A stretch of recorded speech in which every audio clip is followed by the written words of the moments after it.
الله والصلاة والسلام على رسول الله وأخوات الحضور والسلام عليكم.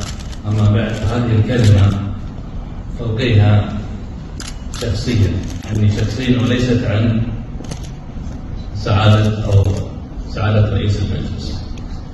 هذه الكلمة أخواني الكرام أود أن أبين فيها بأن القضية الفلسطينية ليست قضية كل عربي ولا كل مسلم، بل هي قضية كل حر على وجه الأرض.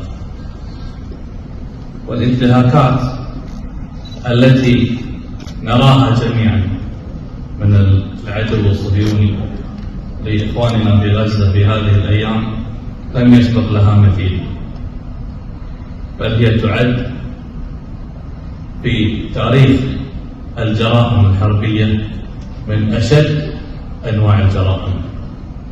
والعجب كل العجب في هذا اللقاء التضامني هو وجود السفير الأمريكي والسفير الفرنسي والسفير البريطاني، هذه الدول التي دعمت الكيان الصهيوني وما زالت تدعمه، وللأسف الشديد هم متضامنين الآن مع الشعب الفلسطيني، وكما يقال يقتلون القتيل ويمشون في جنازته.